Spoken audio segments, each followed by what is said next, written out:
थंडीत अशी चटपटीत आणि खुशखुशीत मटर कचोरी खायची असेल तर ही रेसिपी नक्कीच ट्राय करा. तर त्यासाठी आपण टाकणार आहोत 2 कप मैदा,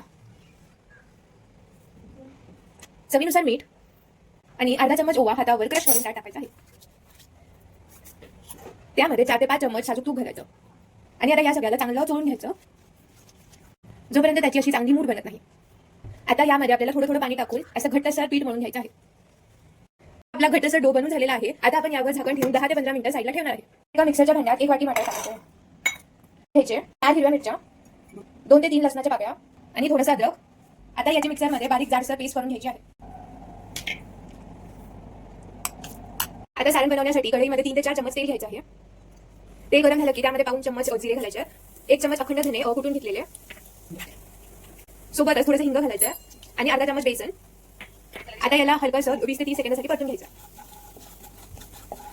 आता यामध्ये आपण ती जी मटरची पेस्ट केली होती ती घालायची आहे.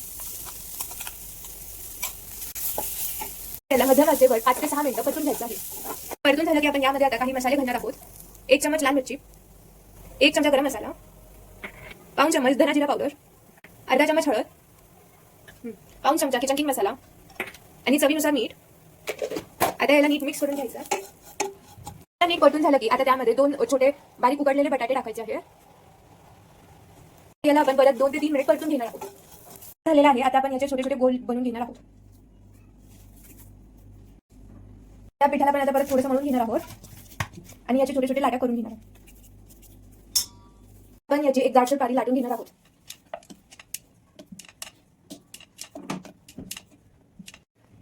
ही बघा अशी जाडसर पारी करून घेतलेली आहे. आता यामध्ये आपण मसाल्याचा गोळा ठेवणार आहोत आणि याला साईडने नीट फोल्ड करून घेणार आहोत आणि असं याला वरतून दाबून घेणार आहोत आहे. असं करून घेणार आहोत आणि या प्रकारे जसं मी दाखवते तसं दाबून घ्यायचं आहे. आपली मटर कचोरी आता तयार आहे. आता आपण याला तळून घेणार आहे. कढई तळण्यासाठी आपण आता हलकंसं तेल गरम करून घेणार आहोत आणि त्यात आता कचोरी टाकणार आहे.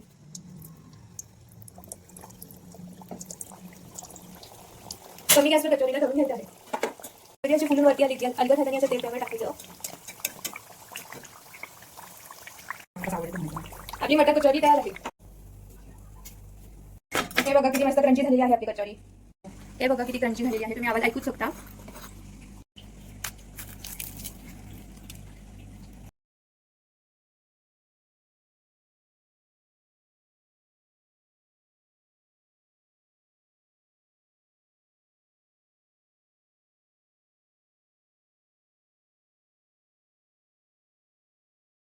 बघा आपली खुशखुशीत आणि चटपटीत मटर कचोरी तयार आहे. तुम्हाला जर ही रेसिपी आवडली असेल तर नक्कीच लाईक, शेअर आणि सबस्क्राईब करा आणि कमेंट्समध्ये नक्की कळवा की तुम्हाला कशी वाटली.